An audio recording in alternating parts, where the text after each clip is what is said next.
2 দিন হয়ে গেল নাদিয়া এই বাড়িতে এসেছে। ওদেরও এই 2 দিনে বাড়ির সবাইকে নিজের করে নিয়েছে। নাদিয়া ড্রয়িং রুমে এসে দেখে ডাইনিং টেবিলে সবাই আছে। নিবিড়ের পাশে প্রিয়তাকে দাঁড়িয়ে থাকতে দেখে, প্রিয়তা তুমি দাঁড়িয়ে আছো কেন, বসো। রিশাদ তাড়াতাড়ি এসো, ওদেরকে স্কুলে নিয়ে দিয়ে তুমি অফিসে যাবে। নিবিড় প্রিয়তার দিকে তাকিয়ে, আমার ফাইলগুলো নিয়ে এসো। কথাটা বলে নিবিড় উঠে যেতে মোশাররফ হোসেন বলল, কি ব্যাপার, খাওয়া শেষ করে যাও। বাবা, আমার খাওয়া হয়ে গেছে। রিশাদ এসে দাঁড়াতে, রিশাদ সাহেব, 9টায় আমার একটা মিটিং আছে, আপনি অদরকা দিয়ে চলে আসবেন। জি। সবার খাওয়া দাওয়া শেষ হতে প্রিয়তা রুমে এসে, যাক বাবা, সবাই খেয়ে নিল। সকাল সকাল এই এক টেনশন। কিন্তু মিস্টার নিবিড় তো তেমন কিছু খেলেন না। একবার ফোন করে বলবো অফিসে কিছু খেয়ে নিতে। প্রিয়তা নিজের ফোন নিয়ে ফোন দিতে নিবিড় ফোন কেটে দিল। এই রাক্ষস, ফোন ধরিস না কেন, যা বাবা, আমি এই সব আবার কি বলি। প্রিয়তা আবার ফোন দিতে, স্যার ম্যাডাম ফোন দিচ্ছে, আপনি কথা বলে নিন। নিবিড় মিটিংয়ের সবার দিকে একবার তাকিয়ে, প্লিজ ডোন্ট মাইন্ড। ওই, তোমার সমস্যা কি? কোনো সমস্যা না। কি করছেন আপনি? বানর নাচ দেখাচ্ছি। ও মা, আপনি বানর নাচ দিতে পারেন? যেভাবে গোমরা মুখ করে থাকেন দেখে তো মনে হয় না ওসব নাচ পারেন। Just shut up. কী সব বোকা বোকা কথা বলছো? তুমি কিভাবে কলেজে চাকরিটা পেলে আমার মাথায় আসে না। প্রিয়তা, তুমি জানো না আমার 9টায় মিটিং? তারপর কেন ফোন দিয়েছো? একে তো ফোন দিয়েছো, আবার কী সব ভুলভাল কথা শোনাচ্ছ। আচ্ছা বাদ দিন, আপনি তো না খেয়ে চলে গেছেন, অফিসে কিছু খেয়ে নেবেন, সেই জন্যই ফোন দিলাম। হোয়াট? নিবিড় দাঁত চিবি, তোমার কি মনে হয় আমার এখানে বউ আরেকটা আছে যে আমার জন্য অফিসে রান্না করে আর মিটিং রেখে তোমার জন্য আমি এখন খাওয়া নিয়ে বসবো? দূর চাই, আপনাকে যেটাই বলি সেটাতেই সমস্যা। পেট আপনার, বুঝলেন? আমার কি শুধু শুধু টেনশন করে? প্রিয়তার কথা শুনে নিবিড় নরম গলায় বলল, আচ্ছা ঠিক আছে, আমি মিটিং শেষ করে বাহিরে খেয়ে নিব। আমি জানি তুমিও খাওনি, এখন গিয়ে খেয়ে নিবে। প্রিয়তা অবাক হয়ে কিছু বলতেই ভুলে গেল। এই ফাঁকে নিবিড় ফোন কেটে দিয়ে মিটিংয়ে আবার যোগ দিল। প্রিয়তা গোর কাটতে কি এক আজব মানুষ, কখনো গাঢ় কালো মেঘ, আবার কখনো ভোরে আকাশে এক ফালি সূর্যের মুচকি হাসি। রাক্ষস একটা, হনুমান, কালা বানর, টমেটো, পচা পেঁয়াজ, আর কি বলা যায়। যাই হোক, পরে মনে হলে বলবো। প্রিয়তা শেফালির সাথে রান্না জোগাড় করে দিয়ে রান্নাঘর থেকে বেরিয়ে আসতে দেখে জুহি মন খারাপ করে কলেজ থেকে এসে ড্রয়িং রুমে বসে আছে। কি হলো জুহি, মন খারাপ কেন? ভাবি, আমি তো ভালো রেজাল্ট করতে পারিনি, আজ পরীক্ষার রেজাল্ট দিয়েছে। তাতে কি হয়েছে? মহাভারত অশুদ্ধ হয়ে যায়নি। ফাইনাল ভালো হলেই তো হলো। আমি জানি আমার ননদী একবার খারাপ করেছে, কি হয়েছে, শেষ কিন্তু তার ভালোই হবে, তাই না জুহি? জুহি মুশকি হেসে, আচ্ছা ভাবি, তুমি সব কিছুকে এতটা সহজ করে কীভাবে নাও? ভাইয়া কাল বাড়ি ছেড়ে কেন গেছে কেউ না জানলেও আমি জানি, তবে পরে হয়তো বউকে ছাড়া থাকতে পারছে না দেখে চলে এসেছে। প্রিয়তা জুহির কান টেনে ধরে, তবে রে, এত ফাঁকিবাজি করলে পড়া মনে থাকবে? ও ভাবি ছাড়ো, আমি কিন্তু সবাইকে বলে দিব তুমি আর ভাইয়া সাদি কী করেছো। প্রিয়তা জুহির কান ছেড়ে দিয়ে, ওকে দাও, আমিও বলে দিব আমার ননদী লুকিয়ে লুকিয়ে মাহিত সাহেব আসলে আর চোখে তাকায়। জুহি অবাক হয়ে হা করে তাকিয়েছে প্রিয়তার দিকে। তাকিয়ে লাভ নেই, তাড়াতাড়ি ফ্রেশ হয়ে পড়তে বসেন। মাথার ভেতর যে চিন্তাটা ঢুকেছে ওটা বের করে পড়ায় মনোযোগ দিন। আপনার ভাইয়া শুনলে কিন্তু এটার জন্য রেহাই দিবে না। প্রিয়তা আর কিছু বলল না। উপরে উঠে যেতে নাদিয়া নেমে আসছে। প্রিয়তা মুচকি হেসে, আপু অতটা এখন এলো না? না, নিবিড় ফোন দিয়েছে, ও আসার সময় নাকি নিয়ে আসবে, কিন্তু উনি তো দুপুরে আসে না। প্রিয়তা কথাটা বলে শেষ করতে নাদিয়ার সামনে নিচে তাকিয়ে, ওই তো ভাই এসে গেছে। কথাটা শুনে প্রিয়তা পিছনে ফিরে অবাক হয়ে নিচে তাকিয়ে, সত্যিই তো ওদের আগে এসে মাকে জড়িয়ে ধরেছে। আর নিবিড় ফোনে কথা বলতে বলতে উপরের দিকে উঠে এসে প্রিয়তার সামনে এসে দাঁড়িয়ে ফোন রেখে দিয়ে সরু চোখে তাকিয়ে, কি দেখছো এমন করে? আপনাকে না ওদেরাকে। কত কিউট একটা বাচ্চা, তাই না? অনেক কিউট, তোমার মতো তো না। কথাটা বলে নিবিড় রুমে চলে গেল। প্রিয়তা পিছন পিছন না গিয়ে আবার কিচেনে চলে এলো। নিবিড় চেঞ্জ করে নিজের ফোনটা টেবিলের উপর রাখতে গিয়ে প্রিয়তার ফোনে নজর পড়তে কিছুটা অবাক হলো। এতগুলো SMS। দরজার দিকে তাকিয়ে ফোনটা হাতে নিয়ে SMS-গুলো পড়তে নিবিড় নিস্তব্ধ হয়ে তাকিয়ে আছে। প্রথম SMS, আজ তোমায় অনেক সুন্দর দেখাচ্ছিল, হালকা গোলাপি রঙের শাড়িটা বেশ মানিয়েছে। দ্বিতীয়, নিবিড় লোকটা তোমায় কিচ্ছু দেবে না, কিন্তু আমি তোমায় দেব আমার ভালোবাসা, আমি তোমাকে আমার ভালোবাসা দিয়ে সাজিয়ে রাখবো। তৃতীয়, তোমাকে দেখে আমার পুরনো স্মৃতিগুলো আবার মনে পড়ে গেল, কারণ আমার ভালোবাসা তো মিথ্যা ছিল না, কিন্তু তোমার ছলনার কাছে আমার সব হেরে গেছে, কারণ তুমি তো নিবিড়ের মতো টাকাওয়ালা একজনকেই চেয়েছো, তাই না? নিবিড় আরও কয়েকটা SMS পড়ে ফোনটা খাটের উপর ছুঁড়ে ফেলে দিয়ে চোখ বন্ধ করে বসে আছে। প্রিয়তা এসে, আর আপনি এখনই ফ্রেশ হতে যাননি? আচ্ছা, দুপুরে এত তাড়াতাড়ি তো আপনি বাসায় আসেন না, আজ হঠাৎ? নিবিড় কথা বলছে না দেখে জানেন আজ অদরা আমায় কি বলে। ও নাকি আমাকে খুব। প্রিয়তা আর কিছু বলতে পারল না। নিবিড় এক হাত ধরে নিজের কাছে টেনে এনে খাটে শুয়ে প্রিয়তার ঠোঁটে নিজেকে আবদ্ধ করে নিল। প্রিয়তা নিজেকে অনেকক্ষণ যাবৎ ছাড়ানোর চেষ্টা করার পর নিবিড় ছেড়ে দিয়ে উঠে দাঁড়িয়ে, এখন ভালো লাগে না? মাত্র তো ঠোঁট দুটোকে বন্ধ করলাম, এতেই এই অবস্থা? প্রিয়তা কান্না জড়িত চোখে, কি করলেন আপনি এটা? আপনি আসলে একটা বাজে লোক। মিসেস প্রিয়তা, আমি বাজে বদমেজাজি রাক্ষস, এসব আগে থেকে নতুন করে বলার বা শোনার আমার কোনো ইচ্ছে নেই। কথাটা বলে প্রিয়তাকে টেনে দাঁড় করে নিজের সামনাসামনি। কিন্তু নিবিড় তার স্ত্রীকে অন্যের হতে দেখলে কখনো সহ্য করবে না। প্রিয়তা কিছু না বলে কান্না কুড়িয়ে যাচ্ছে। নিবিড় সামান্য ধাক্কা দিয়ে সরিয়ে, নাকা কান্না বন্ধ করো, আর তোমাকে এই শাড়িটা পরতে যেন আমি না দেখি। নিবিড় প্রিয়তার কাছে এগিয়ে এসে কাঁধ দুটো ধরে জাঁকিয়ে, দরকার প্রয়োজনে পুরো শপিং মল আমি বাড়িতে বসিয়ে দেব, কিন্তু তবু এই শাড়িটা যেন না দেখি। প্রিয়তা কাঁদো কাঁদো গলায় বলল, কেন করছেন পাগলের মতো আপনি এসব? কি করেছি আমি? আপনি আজ না করলে আমি আপনাকে কখনো ক্ষমা করব না। নিবিড় প্রিয়তাকে কিছু না বলে ধাক্কা দিয়ে খাটের দিকে ফেলে দিয়ে ওয়াশরুমে চলে গেল। প্রিয়তা সেখানেই বসে বসে কান্না করছে। নিবিড়ের স্পর্শটা মনে হলেই প্রিয়তার কান্নার গতি আরও বেড়ে যায়। কেন করলেন আপনি এরকম? আমি সব সময় ভাবতাম আপনি আমার ইচ্ছের বিরোধী কিছু করবেন না। সব ছেলেদের মতো আপনি না, আপনি সবার থেকে আলাদা। নিবিড় কখনো মেয়েদের শরীরের উপর, ছি, আমার এখন আপনাকে নিয়ে ভাবতেও ইচ্ছা করছে না। নিবিড় ওয়াশরুম থেকে এসে দেখে প্রিয়তা সেখানেই দম মেরে বসে আছে, চোখ মুখ লাল হয়ে আছে। নিবিড় কিছু না বলেই রুম থেকে বেরিয়ে খেতে চলে গেল। 2 দিন কেটে গেলেও প্রিয়তা একটা কথাও নিবিড়ের সাথে বলেনি, সারাক্ষণ চুপ করিয়ে থাকে। সন্ধ্যায় নিজের রুমে এসে লাইট জ্বালাইতে দেখে রিশাদ বসে আছে। তুমি এখানে অন্ধকারে কি করছো? আমার প্রশ্ন উত্তর? কিসের প্রশ্ন? সেদিন SMS করলাম না, তারপর থেকেই তো দেখছি নীরব হয়ে থাকো, ব্যাপার কি? প্রিয়তা অবাক হয়ে রিশাদকে কিছু না বলে দৌড়ে ফোন হাতে নিয়ে দেখে সব SMS আগিয়ে সিন করে রাখা হয়েছে, তাই প্রিয়তার চোখে পড়েনি। প্রিয়তা রিশাদকে কিছু বুঝতে না দিয়ে, তুমি কি এখান থেকে যাবে, নাকি আমি বাবা মাকে ডেকে সবার সামনে তোমার আসল রূপটা দেখাবো? রিশাদ মুচকি এসে, প্রমাণ করবে কিভাবে? কারণ SMSগুলো তো আমি আমার নাম্বার থেকেই দিইনি, আর যদি রুমে এসেছি তাও প্রশ্ন আছে। আমি তোমার রুমে আসতেই পারি, এতে খারাপ কিছু ভাবার কি আছে? রিশাদ, দেখো, তোমার ভুল ভাবনাগুলো দূরে সরিয়ে সুন্দর করে একবার ভেবে দেখো, সব ঠিক হয়ে যাবে। নাদিয়া আপু তোমাকে কত ভালোবাসে, তারপরেও তোমার কিসের কমতি আছে বলো? তোমার কমতি আছে, সেটা নিবিড় জানতে পারলে নিজের অবস্থার কথা একবার ভেবে দেখেছো কি হবে? নিবিড় তো কখনো জানবেই না। প্রিয়তা নাদুকে আমি ছেড়ে দিলে সমস্যা নেই, তার বড় লোক ভাই আছে, সব সামলে নেবে। কথাটা বলে প্রিয়তার কাছে এগিয়ে আসতে প্রিয়তা রিশাদের গালে জোরালোভাবে একটা থাপ্পড় দিয়ে, এটা অনেক আগে দেওয়া উচিত ছিল। আপুর যদি কিছু হয়েছে কি তোমাকে আমি আবারও সাবধান করছি, বাড়ির জামাই হয়ে এসেছো, জামাই হয়েই থাকো। রাত 11টা, নিবিড় এখনও বাড়ি আসেনি। প্রিয়তা নিবিড়ের ফোনে অনেকবার কল দিয়েছে, বারবারই ফোন বন্ধ বলছে। প্রিয়তা চিন্তিত হয়ে পড়ল, উনি তো ফোন এভাবে বন্ধ রাখে না। সেদিন না জেনে আমি ওনাকে যা ইচ্ছে তাই বলেছি, কিন্তু আমারই বা কী দোষ? আমি কি করে জানবো শয়তানটা আমাকে এতগুলো SMS দিয়ে রাখবে? প্রিয়তা মাহিদকে ফোন দিয়ে, জি ম্যাডাম বলুন, আপনার স্যার কোথায়? স্যার তো সন্ধ্যায় চলে গেছে, বাসায় যায়নি। না, প্লিজ আপনি জানেন উনি কোথায় যেতে পারে?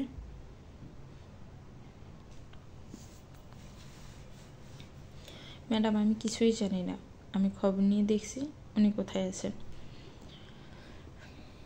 কাকে খুঁজে পাচ্ছ না? ভাইকে?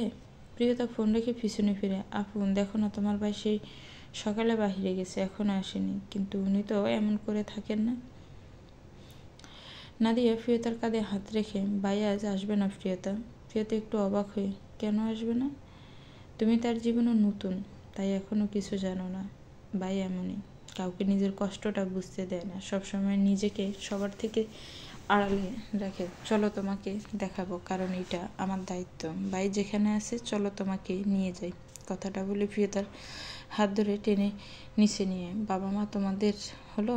দাদি কই? তুমি আসো। আমি প্রিয়তাকে নিয়ে গাড়িতে বসছি। সালমা বেগম নীরব স্থির হয়ে আছেন। প্রিয়তা কি সব মেনে নিয়ে তাকে আর আগের মতো ভালোবাসবে? সেই ভয় মনে হাজারটা প্রশ্ন জেগেছে। প্রিয়তা সালমা বেগমের দিকে তাকিয়ে, মা কি হয়েছে তোমার? তুমি কি কোনো কারণে চিন্তিত? সালমা বেগম মাথা নাড়িয়ে না বুঝালো। গ্রামের রাস্তায় বেরিয়ে গাড়ি এসে থামতে, আপু আমরা কোথায় আসলাম? মোশাররফ হোসেন গম্ভীর গলায় বললেন, তোমার শাশুড়ি মায়ের কবরের স্থানে। প্রিয়তা মুচকি এসে, বাবা আপনিও দেখি মাঝে মাঝে সবার মতো হয়ে যান।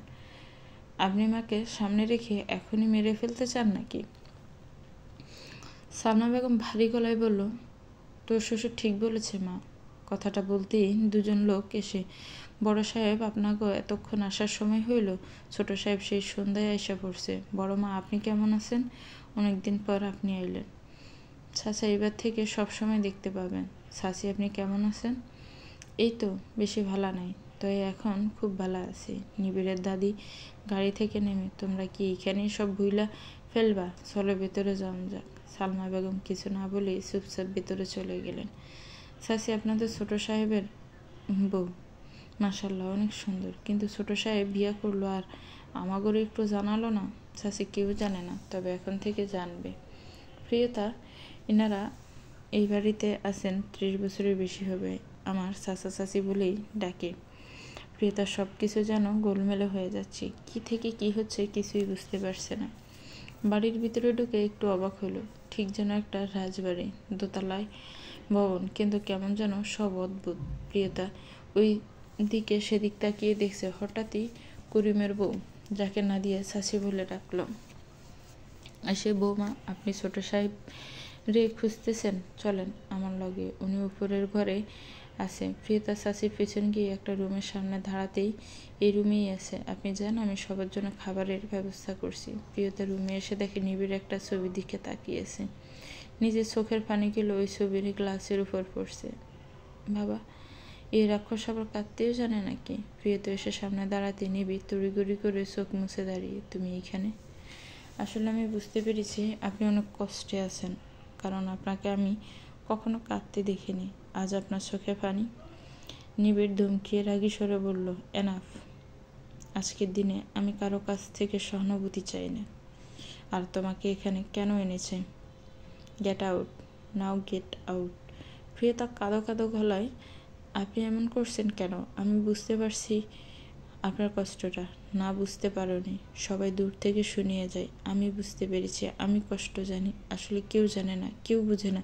সবাই শুধু উপরে থেকে তামসা করে। নিজের এই দুটো চোখের দিকে মাকে আগুনে জ্বলতে দেখেছি। কেউ বুঝবে না এই কষ্ট। প্লিজ আজকের দিনটা অন্তত আমায় একা থাকতে দাও। কথাটা বলে নিবিড় প্রিয়তাকে রুম থেকে বের করে দিয়ে দরজাটা আটকিয়ে দিয়ে দরজায় ফিট লাগিয়ে দাঁড়িয়ে আছে চোখ বন্ধ করে। সালমা বেগম এসে প্রিয়তাকে দাঁড়িয়ে থাকতে দেখে, তুই আমার সাথে আয়। নিবিড় তোকে আজ ওর জীবনে জায়গা দিবে না, এই একটা দিনও সবার থেকে আলাদা থাকে। প্রিয়তা সালমা বেগমের রুমে আসতেই দেখে এখানেও দেয়ালে সেই ছবিটা। প্রিয়তা এবার সালমা বেগমের দিকে তাকিয়ে, মা ইনিকে আমায় একটু বলবে? সালমা বেগম অসহায় গলায় বলল, নাফিজা ইসলাম, নিবিড় আর নাদিয়ার মা। প্রিয়তা অবাক হয়ে, মানে? মা তুমি এসব কি বলছো? হ্যাঁ রে, এটাই সত্য। আমি নিবিড়ের জন্মদাত্রী মা নই। আমি শুধু নিবিড়কে কোলে পিঠে করে মানুষ করেছি। মা তুমিও আমার সাথে কি করছো? প্লিজ মা, আমার এসব আর ভালো লাগে না। তোকে যে ভালো লাগাতেই হবে মা, কারণ সত্যের কাছে সবাইকে একদিন হার মানতে হয়। জানিস, নিবিড় এত প্রথম প্রথম আমায় সহ্য করতেই পারতো না, আমার সাথে কথাও বলতো না, কিন্তু আমি হাল ছাড়িনি। নিজের ভালোবাসা দিয়ে আগলে রেখেছি। নাদিয়া এখনও মাঝে মাঝে আমায় ছোট মা বলে ডাকে, কিন্তু আমি মনে করি জুহির মতো তারার আমার মা, আমার সন্তান। কিন্তু কথাগুলো পাপ্তিগুলো শুনে আস্তে আস্তে পিছিয়ে খাটে দফাস করে বসে পড়ল। সালমা বেগম আবার বলল, নিবিড়ের মায়ের কিন্তু স্বাভাবিক মৃত্যু নয়। শুনেছি নিবিড়ের ছোট চাচার কারণেই নাকি মৃত্যু হয়েছে। তবে নিবিড়ের চাচা এখন দেশে থাকেন না, কোথায় থাকে এটাও কেউ জানে না। আপার লাশ যখন পাওয়া যায় কেউ চিনে নেয়। তো তবুও শনাক্ত করে আফা মনে করে তোমার বাবা এই বাড়ির সামনে সে মসজিদটাতে আছে, ওখানেই কবর দেওয়া হয়েছে। কিভাবে মারা গেছে উনি? মা আগুনে পুড়ে। এই বাড়ির একদম পশ্চিম পাশে যে রুমটা আছে ওই রুমে আগুন লাগিয়ে দেওয়া হয়। আর আফা নাকি তখন সেখানেই ছিলেন। নিবিড় তখন 7 বছরের ছিল। ও স্কুল থেকে এসে এগুলো সহ্য করতে পারেনি। চোখের সামনে মাকে এভাবে জ্বলে যেতে দেখে তার ভালো লাগে। কার ভালো লাগে বল? তবে আরেকটা কথাও এখানে থেকে যায়, সেদিনের পর থেকে ওদের কাজের মহিলাটাকেই নাকি খুঁজে পাওয়া যায়নি। তোর শ্বশুর আফাকে কবর দিয়ে গ্রাম থেকে শহরে চলে যায় নাদিয়া নিবিড় আর নিবিড়ের দাদিকে নিয়ে। কিন্তু মা, তুমি তো আমাকে বললে দাদি নাকি তোমার বিয়ের 10 বছর পর মারা যায়। তাহলে এখন যে আমাদের সাথে থাকে ইনি কিভাবে দাদি হয় আমাদের? সালমা বেগম মুচকি এসে, এতদিন তোর মনে এই প্রশ্নটা অনেক ঘুরছে তাই না? ইনি নাজিফা আপার মা, কিন্তু নিবিড় আর নাদিয়া ওনাকে নানি না বলে দাদি বলেই ডাকে। প্রিয়তা, আমি জানি তুই আর আমাকে আগের মতো ভালোবাসবি না, তাই না? কারণ আমি তো নিবিড়ের। প্রিয়তা সালমা বেগমকে বলতে সুযোগ না দিয়ে জড়িয়ে বুকের সাথে মিলিয়ে নিয়ে, তুমিই আমার মা। আমি এতদিন যা জেনেছি সেটাই ভবিষ্যতেও জানা থাকবে। তুমি কেমন মা সেটা আমার জানার বিষয় নয়। অনেক আপন মাও তোমার কাছে দুপে টিকবে না, কারণ তোমার সন্তানদের জন্য তোমার ভালোবাসা যে অসীম। সারাটা সাত প্রিয়তা আর সালমা বেগম গল্প করে কাটিয়ে দিয়েছে। সকালে একটুখানি চোখ লাগতেই ফজরের আজান দিতেই দুজনে উঠে পড়লেন। বাড়িতে নানা রকমের মানুষের আনাগোনা। বাহিরের উঠানের এক কোণে রান্নার তোড়জোড় আয়োজন চলছে। গ্রামের মানুষেরা এসে মোশাররফ হোসেনের সাথে দেখা করে যাচ্ছে। সকালবেলা জুহি, রিশাদ, শেফালি আর মাহিদ এসেছে। নিবিড় ঘুম থেকে উঠে ফ্রেশ হয়ে নিচে নেমে এসে দেখে বাহিরে চেয়ার দিয়ে আসন পাতা হয়েছে। বাসার রুম থেকে পেপার নিয়ে সেখানে গিয়ে বসেছে সে। প্রিয়তা কোথায়? ওকে দেখছি না কেন? কালোকে এইভাবে না বললেও হতো। মেয়েটা আসলে যাই বলি না কেন মুখ বুঝে সহ্য করে নেয়। প্রিয়তা জুহি না দিয়ে করিডোর দিয়ে হাঁটে এগিয়ে আসতেই হাসির আওয়াজ শুনে নিবিড় নিউজ পেপারটা একপাশে সরিয়ে তাকিয়ে দেখি প্রিয়তা। সকাল সকাল মেয়েটাকে অসম্ভব সুন্দর লাগছে, তবে বাসার থেকে এখানে আসার পর একটু আলাদা লাগছে। মনে হচ্ছে কিছু একটা মিস্টেক হয়েছে। হঠাৎই SMS-এর কথা মনে পড়তে নিবিড় নিমেষে গম্ভীর হয়ে, তুমি আমাকে এখনো জানালে না এই SMS-গুলো কে পাঠিয়েছে? আমি জানি তুমি শুধু আমাকে ভালোবাসো, কিন্তু এই লোকটা তোমার পিছনে পড়েছে কেন সেটাও আমার জানতে হবে। সেদিন নাম্বারটা নিতে আমি ভুলেই গিয়েছিলাম। ঢাকায় ফিরে গিয়ে ওর ফোন থেকে যেই করে হোক নাম্বারটা নিয়ে আমাকে দেখতে হবে। মাহিদ নিবিড়ের পিছনে এসে দাঁড়িয়ে, স্যার আপনাদের বাড়িটা খুব সুন্দর, একদম আগেরকার জমিদার বাড়ির মতো। তবে বাড়িটায় রং করে নিলে আরো ভালো লাগবে। নিবিড় মাহিদের কথার প্রসঙ্গ পাল্টিয়ে, রিশাদ সাহেব কোথায়? উনি রান্নার লোকদের দাঁড়িয়ে সব কিছু দেখিয়ে দিচ্ছেন। আপনার বাবাই ওনাকে বলেছে। প্রিয়তাকে ডেকে সালমা বেগম সবার জন্য নাস্তার ট্রেটা হাতে তুলে দিয়ে, যা তো সবার সকাল থেকে খাওয়া হয়নি। নিবিড় একটু পর কফি না খেলে খবর আছে। সবাই এসে বসছে নাস্তা খাওয়ার জন্য। প্রিয়তা নিবিড়ের হাতে কফির কাপ দিতেই, বসো এখানে। প্রিয়তা বসছে না দেখে কথা কানে যায় না। প্রিয়তা বসতে নিবিড় বিড়বিড় করে, চুলগুলো ছেড়ে দাও। মানে কি? সবার সামনে আমি চুল খুলে হাঁটবো? বাবা দেখলে আমার আস্ত রাখবে? নিবিড় রাগি চোখে তাকাতে, খুলছি তো, এমন করছেন কেন?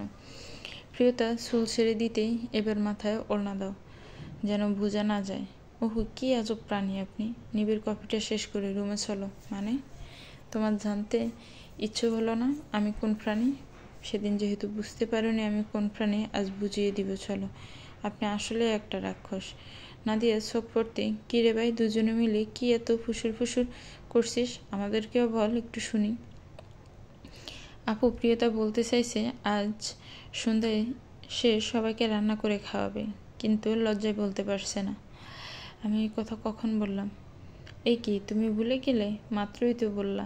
দেখো আপু, বাবা আমায় কি বিয়ে করিয়ে নিয়ে আসছে, কয়েকদিন পর তো বলবে আমাকেই চেনে না।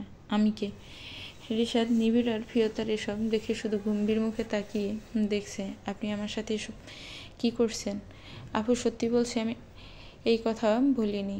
ইনিই তো আমাকে বলল রুমে চলো। সেদিনের কথাটা বলতেই জিভে কামড় দিয়ে, প্রিয়তা তুই এসব কি বলছিস সবার সামনে? সবাই শুনে অট্ট হাসি দিতে নিবিড় বলল, থামলে কেন, বলো সেদিন কি? আপু জিজ্ঞেস কর ওকে কি হয়েছে সেদিন। প্রিয়তা নিবিড়ের কানের কাছে এসে, আপনি কি আমাকে ফাঁসিয়ে দিচ্ছেন? এসব বলা যায়? সেটা আমি কি করে জানবো? তোমার বলতে ইচ্ছে হয়েছে তুমি বলো, আমি করে গেলাম। নিবিড় উঠে চলে যেতেই দিলেন তো আমায় ফাঁসিয়ে, রাক্ষস একটা, সবার সামনে আমাকে অপদস্থ করে গেল। জুই ব্রুকুসি, কি হলো ভাবি বলো, সেদিন কি আসলে উনি নিবিড় দোতলায় করিডোরে দাঁড়িয়ে, প্রিয়তা উঠে আসো, আমার ফাইলটা খুঁজে দিয়ে যাও। আসলে আমায় ডাকছে বলে তড়িতভাবে সিঁড়ি দিয়ে উপরে চলে গেল। সবাই হাসতে হাসতে নাদিয়া বলল, বাবা তুমি একটা জিনিস খেয়াল করেছ? ভাই কত চেঞ্জ হয়ে গেছে, আগে তো কারোর সাথে কথাই বলতো না। আপু জানিস, ভাবি আসার পর থেকে ভাইয়া এখন একটু একটু করে সবার সাথেই মিশে।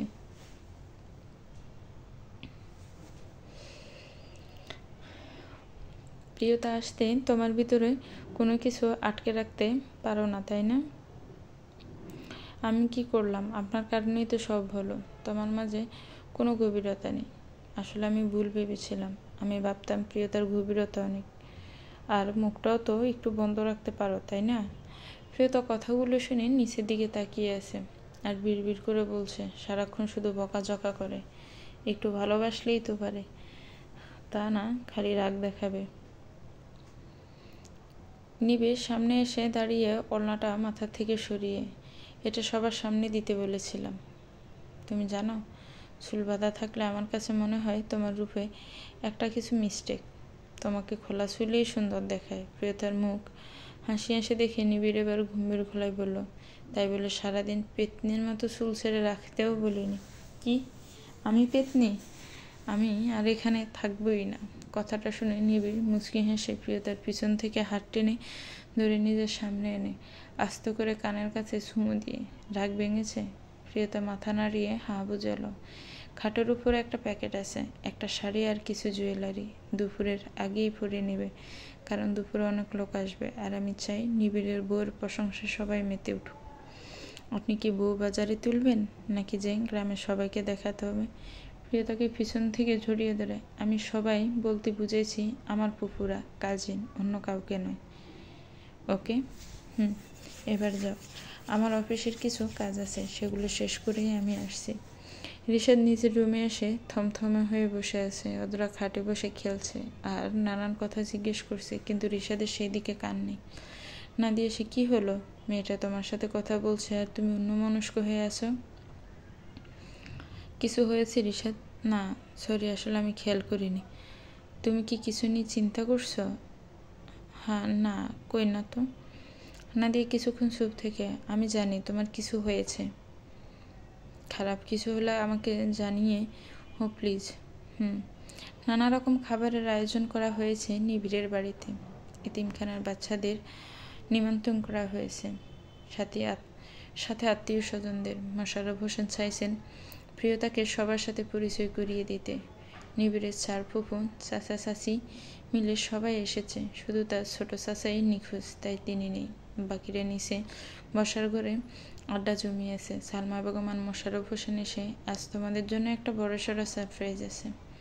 নিবিড়ের বড় ফুফু রুকসানা বেগম বললেন, ভাই, তো ছেলেটাকে তো এখনো দেখলাম না। তোর সারপ্রাইজ তো পরের কথা। নিবিড়ের মেজো ফুফু বলল, ভাই, তো ছেলে বড় বিজনেসম্যান বুঝলাম, তাই বলে আমাদের সাথেও দেখা করা যায় না, নাকি আমাদের ওর সাথে অ্যাপয়েন্টমেন্ট নিয়ে দেখা করতে হবে? সালমা বেগম মুচকি এসে, মেজো আপা, তুমি ভালো করেই জানো আমার ছেলেটা এসব পছন্দ করে না, সবসময় নিজের মতোই থাকে। আমি আর তোমার ভাই আসছি সেই ব্যাপারে কথা বলতে। নিবিড়কে আমি ডেকে আসছি একটু আগে, ও রেডি হচ্ছে।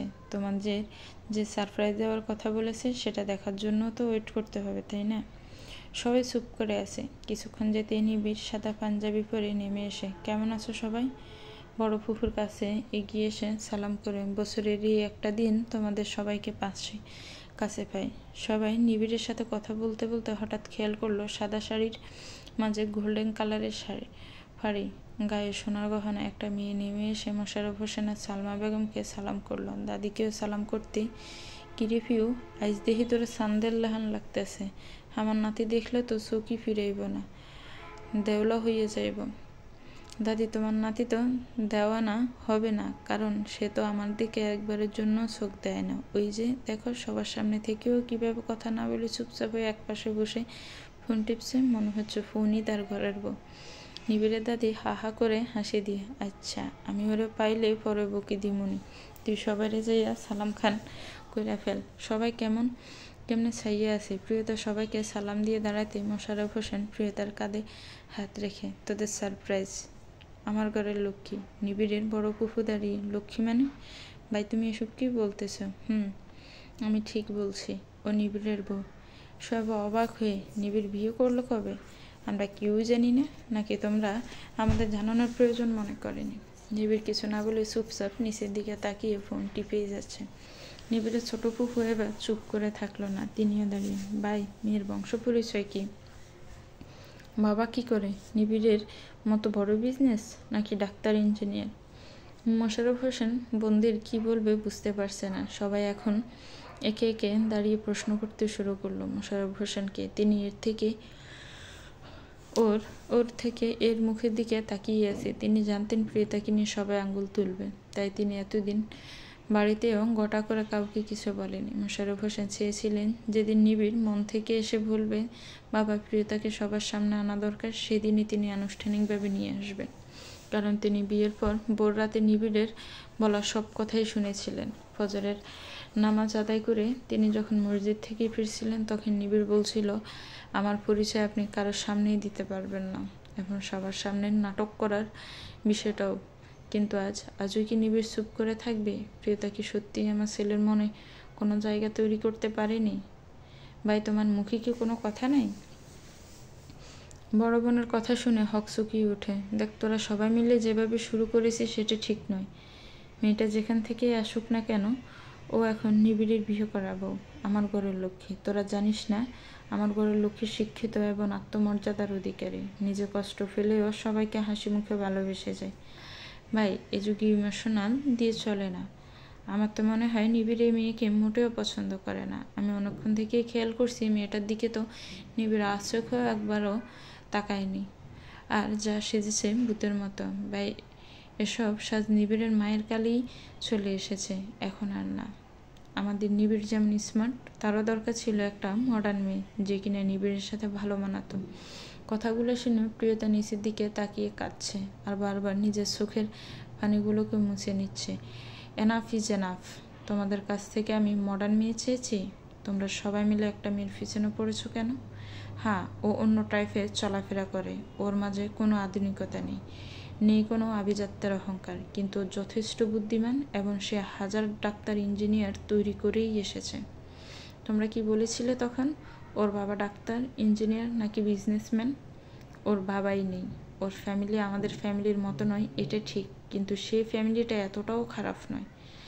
নাদিয়া নিবিড়ের কাঁধে হাত রেখে, ভাই চুপ কর, ওরা আমাদের আপনজন, ওদের সাথে এভাবে। আপু প্লিজ। আর যদি আমি চুপ করে থাকি তাহলে প্রিয়তাকে অসম্মান নয়, আমাকে অসম্মান করা হচ্ছে। মেজো ফুপু তুমি তখন বললে না প্রিয়তাকে ভূতের মতো দেখাচ্ছে, কিন্তু সত্যি এই ভূতটাই আমার বউ। ও যেমন আছে আমার কাছে তেমনটাই ভালো লাগবে না ওর মডার্ন হওয়ার। প্রিয়তা অবাক হয়ে নিবিড়ের দিকে তাকিয়ে কিছু না বলে দৌড়ে উপরে চলে গেল। নিবিড় আরও কিছু বলতে গিয়েও থেমে গিয়ে, প্লিজ আজ তোমরা এসেছো, সবাই ভালোভাবে থাকার চেষ্টা করো। আমি চাই না আমার ওয়াইফকে নিয়ে আর কোনো কথা হোক। মাহিদ এসে, স্যার ইতিমখানার ছেলেরা এসে গেছে। ওকে মাহিদ, বাবা আপনি চলুন, মায়ের কবর জিয়ারত করে সবাইকে খাবার দেওয়া হোক। ছেলেরা সবাই বাহিরে চলে গেল, আর মেয়েরা সবাই থমথমে হয়ে বসে কথাবার্তা বলছে। নিবিড় উপরের দিকে তাকিয়ে মনে মনে বলছে, তোমার কান্না কেন জানি আমার সহ্য হয় না এখন আর। এত সুন্দর করে সেজে এসে সাজটাই নষ্ট করে দিলে চোখের পানিতে। প্রিয়তা, যারা তোমার চোখে পানি নিয়ে এসেছে, একদিন দেখবে তারাই তোমাকে অনেক অনেক ভালোবাসা দিয়ে ঘিরে থাকবে। নিবিড় বাহিরে যেতে মোশাররফ হোসেন নিবিড়ের কাঁধে হাত দিয়ে থামিয়ে, বাবা কিছু বলবেন? মোশাররফ হোসেন ছেলেকে মুখে কিছু না বলে বুকের সাথে জড়িয়ে নিয়েছে। অনেকক্ষণ থাকার পর নিবিড়কে ছেড়ে কবরের কাছে চলে গেলেন। নিবিড় বাবার কাণ্ড দেখে মুচকি এসে, বাবা আমি জানি আপনি কেন আমাকে জড়িয়ে ধরলেন, আপনার লক্ষ্মীর পক্ষ হয়ে কথা বলছি তাই। সবাই খাওয়া দাওয়া করছে। নিবিড় প্রিয়তাকে না দেখে নিজের রুমে এসে দরজা খুলে ভিতরে ঢুকে দেখে প্রিয়তা তাকে দেখে চোখ মুছে, আপনি? নিবিড় কিছুক্ষণ তাকিয়ে থেকে, এখানে বসে আছো কেন? সবার হয়ে আমি তোমার কাছে ক্ষমা চেয়ে নিচ্ছি। আসলে প্রিয়তা উঠে নিবিড়কে থামিয়ে, আমি সেজন্য কাঁদছি না। ওনারা যা বললেন তা তো ঠিকই বলেছেন, আপনার সাথে আমার যায় না। কিন্তু ওনারা তো জানেন না আমি আপনার জীবনে বেশি দিন নেই। শুধু শুধু আমার জন্য বাবাকে কতগুলো কথা শুনতে হয়েছে। বিশ্বাস করুন, আমি যদি জানতাম এমন কিছু হবে তাহলে আমি নিচেই যেতাম না। আসলেই তো আমি কিসব ভূতের মতো সেজেছি। আপনিও তো আমার দিকে একবারের জন্য তাকাননি। আপনার ফুফু যে বলেছে আমি ভূতের মতো সেজেছি দেখেই আপনি আর চোখেও তাকাননি। নিবিড় মুচকি এসে নিজের ফোন বের করে প্রিয়তার সামনে ধরে, ফোনের দিকে তাকাও তো, মেয়েটাকে চিনতে পারো কি না। প্রিয়তা কাঁদো কাঁদো চোখে তাকাতে ভেবাচেকা খেয়ে, এই তো আমার ছবি। নিবিড় আরও কয়েকটা ছবি দেখিয়ে বুনাসি, কি তার মানে আপনি প্রথম থেকে আমাকে ক্যামেরায় দেখছিলেন? তোমাকে কখন দেখলাম? দেখলাম তো আমার বউকে। তোমার মতো পেতনির দিকে তাকাতে আমার বইয়েই গেছে। কি আমি পেতনি? না তো কি। প্লিজ এখন এসব ন্যাকা কান্না থামিয়ে ফ্রেশ হয়ে নাও। এখন সত্যি সত্যি ভূতের মতো দেখাচ্ছে তোমায়। তোমার ভাগ্য ভালো বাবা তোমাকে আমার গলায় ঝুলিয়ে দিয়েছে, না হলে যে আরও কতটা বছর বুড়ি হয়ে থাকতে আল্লাহ ভালো জানে। প্রিয়তা কিছু বলতে যাবে তখনই নিবিড়ের ফোন আসতে। হ্যাঁ মিস্টার সুমন বলুন। প্রিয়তাকে রেখে নিবিড় রুম থেকে বেরিয়ে বারান্দায় চলে গেল। মোশাররফ হোসেন দরজায় দাঁড়িয়ে, মারে আসবো? প্রিয়তা দরজার দিকে তাকিয়ে, বাবা আসো। প্রিয়তার কাছে আসতে প্রিয়তা মোশাররফ হোসেনকে জড়িয়ে ধরে কান্না করছে। মোশাররফ হোসেন মাথায় হাত বুলিয়ে দিতে দিতে, আমি জানি তোর অনেক কষ্ট হচ্ছে ওদের কথায়। এই বুড়ো মানুষটা ওদের হয়ে তোর কাছে ক্ষমা। প্রিয়তা মোশাররফ হোসেনকে থামিয়ে দিয়ে, বাবা আজ আমার কোনো কষ্ট হয়নি, কারণ কষ্টের থেকে আজ আমার আনন্দের ফাল্লার ওজনটা অনেক বেশি। যে মানুষটা কারো পক্ষে কথা তো দূরের কথা, টু শব্দটিও করে না, সে মানুষটা কিনা আমাকে এতটাই কেয়ার করে, আমার হয়ে সবার সাথে লড়েছে। এই মানুষটার সাথে 1.5 বছর নয়, জনম জনম যে বেঁচে থাকতে ইচ্ছে হয়। মোশাররফ হোসেন অবাক হয়ে, 1.5 বছর মানে? প্রিয়তা কথা কাটিয়ে, না মানে উনি যদি। প্রিয়তা কথার বলার আগে নিবিড় এসে, কী ব্যাপার? মোশাররফ হোসেন নিবিড়ের দিকে তাকিয়ে, তুই এতক্ষণ বেলকনিতে ছিলি? জি বাবা, মিস্টার সুমন ফোন করেছিলেন। আমার পরশু সিঙ্গাপুরে একটা মিটিং আছে, আমাকে এখান থেকে একটু পরেই বেরিয়ে যেতে হবে। কবে ফিরবি? 7-8 দিন লেগে যাবে। মোশাররফ হোসেন কিছু না বলে রুম থেকে বেরিয়ে গেলেন। নিবিড় প্রিয়তার কাছাকাছি এসে দাঁড়াতে, আপনার সত্যিই যেতে হবে? কেন, তুমি কি আমাকে মিস করবে? আমি আপনাকে কেন মিস করব? ওকে, আপনার ইচ্ছা, আপনি যাবেন, তাতে আমার কি? আমার তো কিছু যায় আসে না, বরং আমার জন্য ভালো। কয়েকটা দিন শান্তিতে থাকতে পারবো, কোনো ঝগড়া নেই, রাক্ষসের রাগ দেখতে হবে না। কথাগুলো বলতে বলতে প্রিয়তা খাটের কাছে এগিয়ে এসে একটা 3 পিস হাতে নিয়ে ওয়াশরুমের জন্য পা বাড়াতে নিবিড় হাত ধরে কাছে টেনে নিজের সামনে দাঁড় করিয়ে আস্তে করে বলল, সত্যি তুমি ভালো থাকবে? প্রিয়তা ফ্যাস ফ্যাস গলায় বলল, হ্যাঁ থাক। আবার বলো। কথাটা বলতে বলতে নিবিড়ের ঠোঁট যেন প্রিয়তার ঠোঁটের সাথে মিলে যাচ্ছে। প্রিয়তা আর কথা বলতে পারছে না। বুকের ভিতরে দুক দুক শব্দটা তীব্র হয়ে গেছে, গলাটা শুকিয়ে কাঠ হয়ে আছে, পুরোটা শরীর যেন কাঁপতে শুরু করেছে। প্রিয়তার নিবিড় প্রিয়তাকে ছেড়ে দিয়ে, তোমার মাঝে কিছু আছে। কথাটা শুনে প্রিয়তা হকচকি, কিছু নাই মানে? আমি পারফেক্ট একটা মেয়ে, আমার তো সন্দেহ হচ্ছে তুমি সত্যিই মেয়ে কিনা। প্রিয়তা তুতলাতে, তো কি কি কি আজে বাজে বকছেন, আমি সত্যিই মেয়ে। নিবিড় মুচকি এসে, তাই? তাহলে তো প্রমাণ করতে হয়। কিন্তু তুমি আমাকে দেখলে ভয়ে যেভাবে কুঁকড়ে যাও, তাতে তো সন্দেহ হওয়াটা স্বাভাবিক কিছু নয়।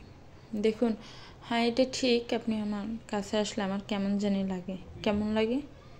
পুরো শরীর কাঁপতে থাকে, বুকের ভিতর শব্দটা যেন ভেড়ে যায়, মাথা ভন ভন করে ঘুরে। ও তাহলে তুমি মেয়ে। কথাটা বলে নিবিড় প্রিয়তার দিকে আর চোখে তাকিয়ে আবার ফোন টিপছেন। আপনি আমার সাথে মজা করছেন, তাই না? নিবিড় মাথা উঠিয়ে প্রিয়তার দিকে তাকিয়ে, একটুখানি। এখন যাও, মুখটা ধুয়ে আসো, শাড়িটা আমি যতক্ষণ আছি ওটাই থাকুক, আমি গেলে না হয় চেঞ্জ করো। প্রিয়তার হাতের জামা কাপড় রেখে মাথা নাড়িয়ে হা বুঝে ওয়াশরুমে গেল। Bye bye. রিসা সহ নাদিয়া নিবিড়ের রুমে এসে, তুই এখানে বসে আছিস কেন, কি হয়েছে? নিবিড় খাটে ফোন রেখে ঘড়িটা পরে নিল। তোরা খাবি না? প্রিয়তার, তুই তো কিছুই খাসনি। আর তুই কি কোথাও যাচ্ছিস? চেঞ্জ করে নিলে। রিসা সাহেব, আমি সিঙ্গাপুর যাচ্ছি, ওইখানে আমাদের মিটিং আছে। স্যার, মিটিংয়ের ব্যাপারে তো আমরা কিছু জানি না। এমাত্রই মিস্টার সুমন ফোন দিয়েছেন। আপনি আর মাহিদ অফিসের কাজ সামলে নেবেন। আর হ্যাঁ, অদরার কাল থেকে স্কুলের গাড়ি আলাদা, আপনাকে আর কষ্ট করে দিয়ে আসতে হবে না। ভাই, তুই অদরার জন্য গাড়ি কিনেছিস আবার? কি দরকার ছিল? স্কুলের গাড়িতে না হয় চলে যেত। আপু, তুই আর জুহি তো আমার সব, আমার যা আছে সব তো আর আমার একার নয়। রিশাদ মুচকি এসে, এত বোকামি মানুষ করে? বোন বোন করেই এই শালাকে ফাঁসিয়ে দেওয়া যাবে। আমি শুধু প্রিয়তাকে একবার হাতের মুঠোয় নিয়ে আসি, তারপর তুই তোর বোনকে নিয়েই শোক পালন করিস। কথাটা ভেবে চোখ দুটো যেন প্রিয়তাকে খুঁজে বেড়াচ্ছে। প্রিয়তা ওয়াশরুম থেকে এসে, এ কি আপনি রেডি হয়ে গেছেন? রিশাদের দিকে চোখ পড়তে, আপু আপনারা এখানে? হ্যাঁ প্রিয়তা, এসেছি তোমাদের খেতে ডাকতে। এখন দেখি ভাই হঠাৎ করে এইভাবে সিঙ্গাপুর চলে যাচ্ছে। প্রিয়তা চুপ করে আছে। নিবিড় একেবারে রেডি হয়ে, প্রিয়তা চলো, আমি খেয়েই বেরিয়ে যাব। আমি চলে যাওয়ার পর কিন্তু নিজের খেয়াল রাখবা। আর হ্যাঁ, দাদির দিকে একটু খেয়াল রেখো। নিবিড়কে ভিদে দিয়ে সবাই বাড়ি যাওয়ার জন্য প্রস্তুতি নিচ্ছে। প্রিয়তা রুমে এসে নিবিড়ের জামা কাপড়গুলো গুছিয়ে নিতে নিতে দুপুরের কথাগুলো মনে পড়তে চোখের পানিগুলো যেন অজরে ঝরছে। বাড়িতে ফিরে এসে যে যার মতো করে রুমে চলে গেল। প্রিয়তা দাদিকে নিয়ে ওনার রুমে দিয়ে এসে, দাদি তুমি ফ্রেশ হয়ে একটু রেস্ট নাও, আমি রুমে যাচ্ছি। একটু পর তো বাবা সা করে বাড়ি মাথায় তুলবে। হ্যাঁ রে ফিউ, তোর বাপের বাড়ির লোকগুলান সেদিন আইয়েই চলে গেল, আর তো আইলই না। দাদি, আমার মা তো একা একা, হয়তো সব সামলে পরে আবার একদিন আসবে, তখন আমার মাকে বলবো তোমার সাথে ভালো করে আড্ডা দিতে। কথা হইল তুই রাইতে একা করে শুইতে পারবি? নিবিড় দাদুভাই তো হঠাৎ করে চলে গেল। দাদি, চিন্তা করো না, আমি পারবো। বিয়ের পর প্রিয়তা মুখের কথা মুখে রেখে, আচ্ছা দাদি, আমি গেলাম। প্রিয়তা হেঁটে এসে সিঁড়ি দিয়ে উঠতে রিশাদ নেমে আসছে। দুজনকে দেখে থমকে দাঁড়িয়ে পড়ল। নিবিড় সাহেব তো চলে গেলেন, এখন কাকে নিয়ে থাকবে? সেটা তোমাকে চিন্তা না করলেই হবে। সামনে থেকে সরে দাঁড়াও। প্রিয়তা, নিজেকে বেশি চালাক মনে করো তাই না? নিবিড়ের টাকা দেখে কি চোখ কপালে উঠে গেল নাকি? ভদ্রভাবে কথা বলো। আর হ্যাঁ, আমি যদি নিবিড়ের টাকার জন্য বিয়ে করে থাকি, তুমি তাহলে নাদিয়া আপুকে কিসের জন্য বিয়ে করেছ? মুখে যে বড় বড় কথা বলো, সেটা বেশি দিন টিকবে না যদি আমি একবার মুখ খুলি। ও রিয়েলি? তাহলে খোলো। সবাই বিশ্বাস করবে তোমার কথা? নাদু করবে? কেউ করবে না। ভুলে যেও না, আমি নিজের ইচ্ছায় এ বাড়িতে আসিনি। প্রিয়তা চুপ করে দাঁড়িয়ে আছি, কিছু বলতেও পারছে না। নিবিড় যেদিন এসব জানতে পারবে তার কি স্থান। সত্যি আর এই বাড়িতে হবে না। এই লোকটা না জেনে উল্টো পাল্টা কিছু করে বসে। ও আরেকটা কথা, যে টাকার জন্য বিয়ে করলে ছেলেটাকে, সেটা তো দেখছি ছেলেটার একার নয়, নিজের বোনেদের জন্য সব করে রেখেছে। বুঝতেই পারছো? তাহলে তো আমিও এই প্রপার্টির ভাগ পাচ্ছি। দেখো রিশাদ, এসব শুনতে আমার মোটেই ইচ্ছে করছে না। ওনার বাড়ি, ওনার সব, উনি কাকে দিবে না দিবে এতে আমার কোনো মাথা ব্যথা নেই। কথাটা বলে প্রিয়তা রিশাদের পাশ কেটে নিজের রুমে এসে বসে পড়ল। নিবিড় আমায় এই কোন বিপদে ফেলে গেল। এই লোকটাকে আমি কিভাবে সামলাবো এই কয়েকটা দিন? সারাক্ষণ যেভাবে পিছনে পড়ে থাকে, তাতে তো দেখছি কিছু একটা গুটিয়ে ছাড়বে। রিশাদে কয়েকদিন সবার মন জুগিয়ে নিয়েছে। মোশাররফ হোসেন আর সালমা বেগম চোখে হারায়। সব কিছু এখন বাড়ির ছেলের মতো করে রিশাদ।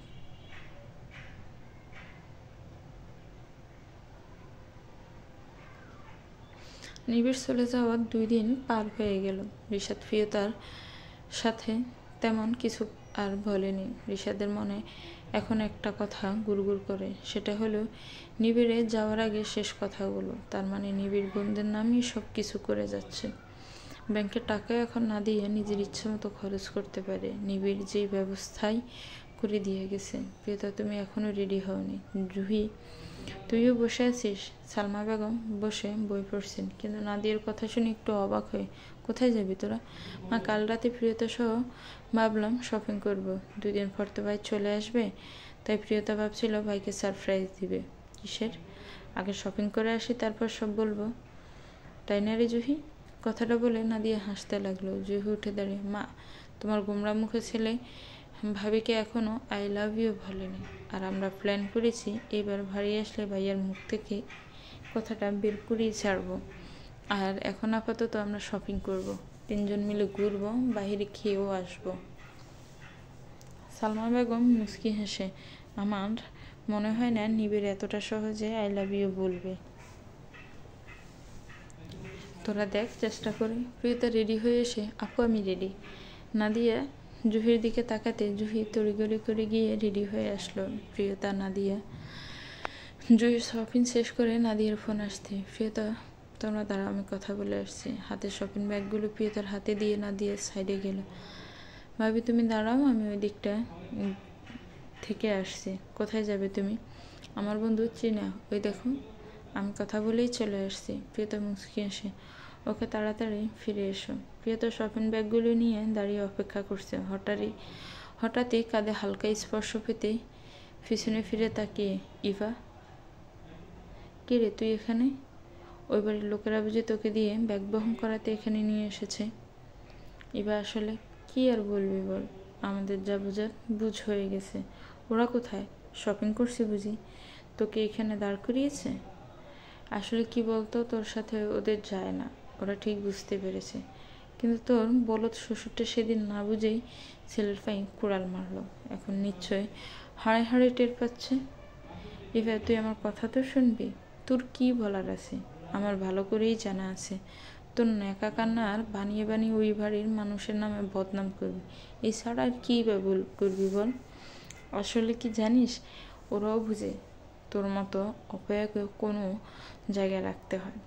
জাফর কথাগুলো শুনে মুচকি আসে, এবার চলো, আমাদের সময় নষ্ট হচ্ছে। জাফরকে থামতে বলি বা আবার বলল, তোর জামাইটা কোথায় রে? অন্য মেয়েকে নিয়ে নিশ্চয়ই আমোদ করছে। যাই করুক না কেন, এই বয়সে তোকে বিয়ে করছে, এটাই বেশি।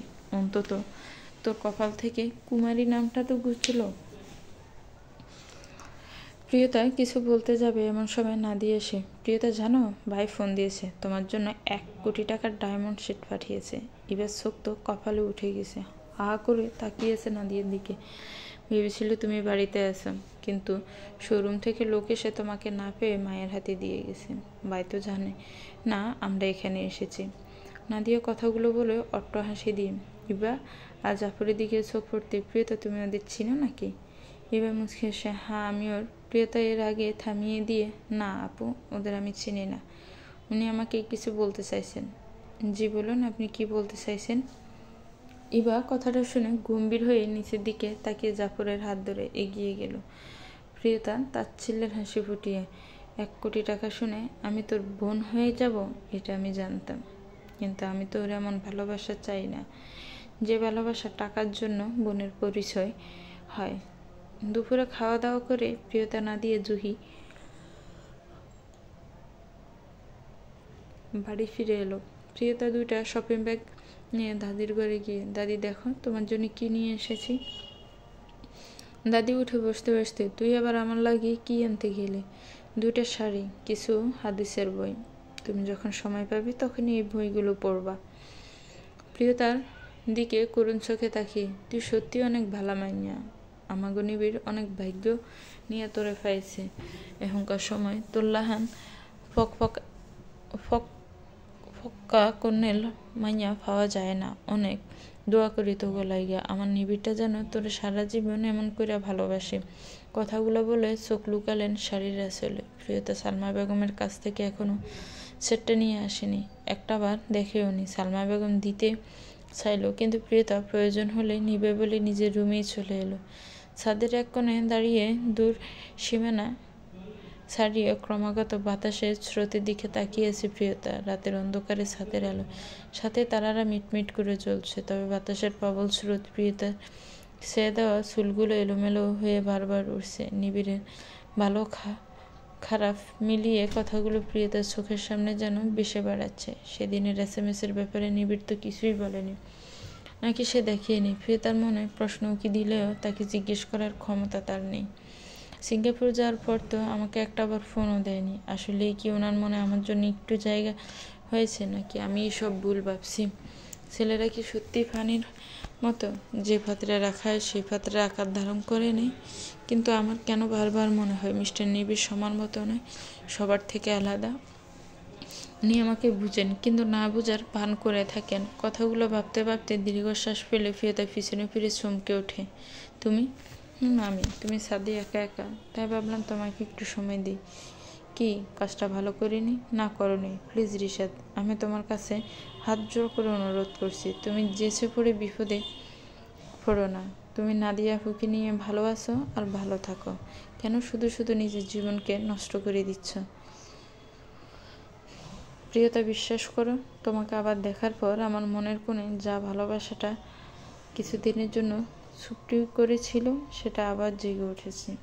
এখন আমার কি দোষ বলো? মনকে তো আর বুঝাইতে পারি না। প্রিয়তা, তুমি শুধু শুধু নাদুর জন্য চিন্তা করছো। নাদুর ভাই আছে, সে ঠিক সব সামলে নিবে। তুমি টাকার জন্য কোনো চিন্তা করো না। নাদুকে বলে আমি নাদুর অ্যাকাউন্ট থেকে অনেক টাকাই নিতে পারবো। তারপর আমরা দূরে কোথাও চলে যাব, আর সেখানে আমাদের সুন্দর একটা সংসার হবে। শাট আপ রিশাদ, বিশ্বাস করো, নিবিড় যদি জানে তোমাকে দুনিয়াতে বাঁচতে দিবে না। আমি নিবিড়ের চোখে নাদিয়া আপুর জন্য যে ভালোবাসা দেখেছি, সে ভালোবাসায় আঘাত যদি একবার লাগে তাহলে তুমি আগুনেই জ্বলে ছারখার হয়ে যাবে। কথাটা বলে প্রিয়তা না পা বাড়াতে রিশাদ হাত ধরে টেনে সামনে এনে, আমি নিবিড়কে ভয় পাই না, বুঝেছো তুমি? প্রিয়তা, তুমি একবার হ্যাঁ বলো, দেখবে আমি নাদুকে ছেড়ে দিতে একটু সময় লাগবে না। ঠিক আছে, নিবিড় আসুন, তারপর ভেবে দেখবা। সত্যি? হ্যাঁ সত্যি। নিবিড়কে বলবো তোমাকে বাড়ি থেকে দূর করে দিতে। কথাটা বলি প্রিয়তা হাত ছাড়িয়ে নিচে চলে এলো। প্রিয়তা রুমে এসে দেখে রিশাদ SMS দিয়ে রেখেছে। ফোনটা ছড়িয়ে দিয়ে লাইট বন্ধ করে শুয়ে পড়ল।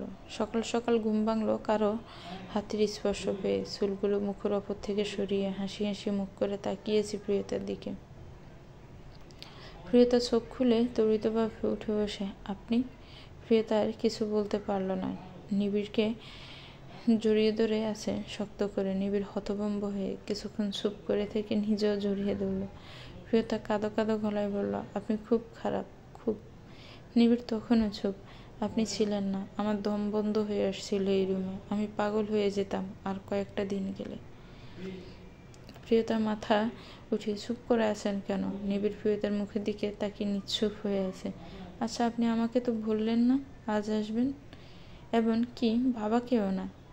তাহলে আপনি যে কাজে গেলেন সেটা কি হয়নি? কি হলো বলেন না। নিবিড় প্রিয়তার ঠোঁটে আঙ্গুল দিয়ে চুপ করিয়ে আবার টেনে বুকে জড়িয়ে ধরে রাখল।